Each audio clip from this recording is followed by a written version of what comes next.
Hey guys! I hope that you guys are doing amazing wherever you are in the world. My name is Shikha and I welcome you to my channel. I'm so grateful as always that you guys are listening, subscribing, and commenting on my channel. I appreciate the support. In this video, I want to speak to you guys about conflict, confrontation, and INFJs. As an INFJ, I find it even just talking about conflict gives me heart palpitations. I can feel myself getting a little bit tense, a little bit stressed out. I'm like, do I really have to do a video on this? I don't really like talking about it. I don't really like dealing with it. I really despise dealing with conflict or confrontation of any sort. In fact, I think a lot of times INFJs door slam people because they just don't want to deal with that conflict. They don't want to deal with that confrontation. We know we're supposed to be doing something. We're supposed to have that confrontation with that particular person because they did something to us that was wrong, or perhaps they're doing something in general that's wrong and we need to talk to them about it. But because we're so afraid of the whole concept of it, we just door slam them. We're like, all right, goodbye. I don't want to deal with you entirely because I really don't want to deal with conflict, right? So some of the things that I have learned, not that I'm an expert at all in this situation, as I said, I despise conflict of any sort or confrontation of any kind. But because I am supposedly an older, wiser INFJ, supposedly, I'm trying very much to not be a scaredy cat when it comes to conflict. I'm trying very much to face it head on, because I'm like, well, be courageous about it. Yes, it's scary. Yes, it's something that you don't want to do, but are you going to run away from it for the rest of your life? What kind of a life would that be? And also, what kind of a person would that make me? I don't want to be that kind of coward. I don't want to be that kind of person who just runs away from every conflict. I want to be able to face them head on. I want to be courageous about it. And so some of the tools or techniques that I've been kind of using in my own head in order to convince myself of the importance of conflict and confrontation is to make it not a negative thing. I think the reason why INFJs are so afraid of it is because we think conflict or confrontation is a negative thing. We think that if we have conflict or confrontation in our relationships, it means that that relationship is crappy and we need to get rid of that relationship. For example, whenever I used to fight with my exes, when I was in a relationship and I used to fight with my partners, I would think to myself, oh my God, I'm fighting with them. That means that we're not supposed to be together. We're not truly soulmates. It means that we're not, compatible. And that means that I should break up with them.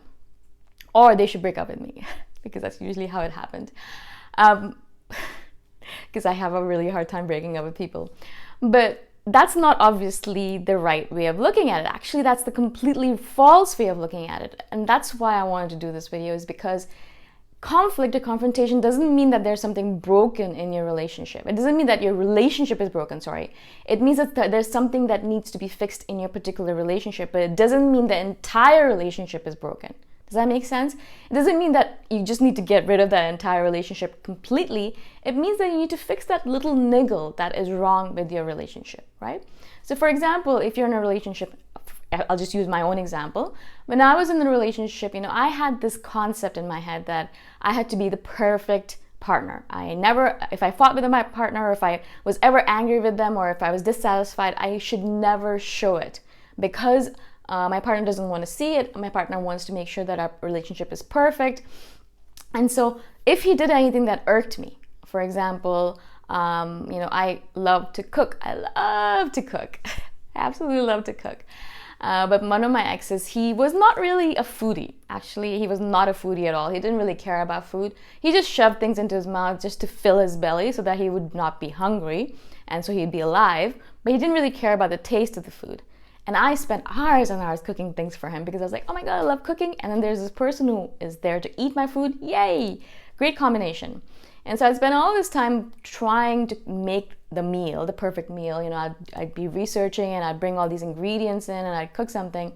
And then he'd eat it without really tasting it or caring about it. And I'd be like, oh my God, I'm so angry right now. I spent so much time on this, right? Of course, I was forcing my own love for food on him, which is obviously wrong. But I was never able to even have that conversation with him, because I used to think of it as a conflict. I'm like, no, I shouldn't bring it up because I don't want there to be a conflict between us. I don't want him to think that we are not the perfect match for each other, right? And that's what obviously the conflict or confrontation is going to point out that yes, we're not the perfect match for each other. We're not completely perfect. There are lots of things that we need to tweak and compromise on, but that's normal. That's what relationships are all about. You're never going to find someone who's absolutely perfect for you. Never, ever, because that's just not possible. But you can find someone who's close enough, and then you can work on your relationship and compromise and have conflicts and then have conversations. And through communication, you can build that perfect relationship or get close to it, right? But instead of having that conversation with him, that, I worked really hard on this meal, I know you don't really care about food, but it would be nice if you, enjoyed the meal with me because I really care about food myself. And it would be nice if we shared a nice meal together and had a conversation, etc., right? Instead of having that simple conversation, which obviously reeks of conflict because it is a conversation where it's going to be a little bit confrontational, but instead of having that conversation, obviously I was like, all right, I'm just going to ignore this whole situation. I'm going to pretend like it doesn't really bother me because I want to be the perfect partner. I didn't say anything. I didn't do anything. And eventually I started getting really angry about it. Obviously passive aggressive nonsense. And that was not the way I wanted to deal with the situation. I don't want to be passive aggressive about things. I want to be, I want to be confrontational. I want to do it head on. I want to be like, all right, sorry, I just don't like this. I don't like what you're doing right now. Can you please stop doing that, right? It's so much easier because you just get it out in the open. You have that little moment of conflict or confrontation, obviously. You have that moment where you're like, oh, this is going to be a little iffy. But then if the other person is receptive to it and open to it, and if they probably are because they love you, if they're in a relationship with you, they love you. They want to help you out. They want to be around you. And they want to do everything possible in order to make you happy. The same way that you want to make them happy. And so it's probably going to be a little moment of conflict or confrontation, but eventually it's going to be resolved if you remain open to the idea of having that conversation, right? If you remain open to the idea of communication, which is all what conflict and confrontation is all about. Instead, what INFJs do, and what I did, was that I kept all of it inside me, and I just bottled it up, and I just kept on bottling up more and more shit, eventually causing the entire relationship to fall apart because I never actually brought up any of those issues that I wanted to talk about. I never ever was able to get into some sort of confrontation or conflict about the things that I really cared about. Because of course, as I said, things are not going to be perfect. They're never going to be perfect. You have to make them perfect. You have to tweak them and mold them into their perfectness, right? You have to actually change things around to make them perfect. And so instead of doing that, I would just hide away in the corner and cry by myself or be annoyed by myself or do all that stuff by myself, never letting my partner know that something that he did irked me or made me scared or made me jealous or made me fearful. Instead of talking about it, I just hid away in the corner, right? And avoided the conflict and confrontation eventually because we had no communication, because we didn't talk about the stuff that mattered to us, because I was so afraid of that. The relationship fell apart. And this happens to me every single time. Now, hopefully, I'm a little bit more aware of it so I can prevent it if I ever go into a future relationship.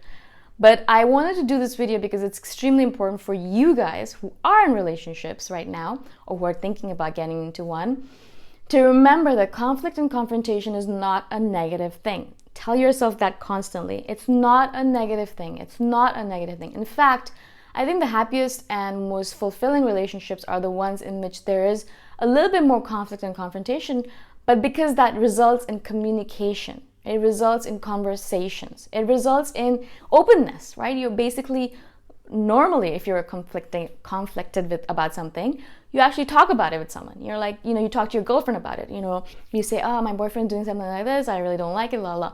Venting about things. That's basically what this is. Conflicts are, I think, just basically venting about things that matter to you, right? This is something that's irking me. Can we do something about it?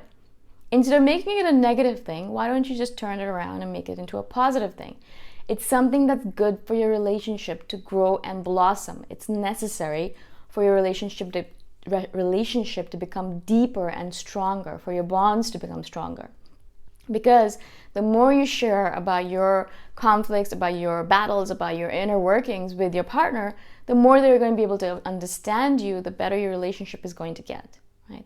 And also, conflicts also teach you a lot about the other person and about yourself. I think that's the reason a lot of people go into relationship as well, is because it teaches us so much about ourselves, about who we truly are and what we like, what we don't like, what we want to do with our lives, etc., right? And so relationships are great teaching tools, but only if you remain open to the idea of that conversation, of having those difficult conversations, because they're difficult. It is difficult. No one on this planet likes to get into a conflict. I'm sure there's no one on this planet who's like, yeah, I love a good fight. I think not. So most people are not really interested in the idea of being in a fight with their loved ones. No one really likes that. But if you are able to have these difficult conversations, I really truly believe, and I look at the world and I see that the more difficult conversations you can have, the better your relationship with the people around you would be. One of the things that comes up for me constantly right now is my relationship with my parents and the difficult conversations I need to have with them constantly. And I'm having a lot of them now because I feel like I'm grown up enough now and independent enough that I can have those conversations without feeling fearful about them. Of course, when I was a child, it was impossible. You can't say, oh, I don't like that you did that. They're not going to listen.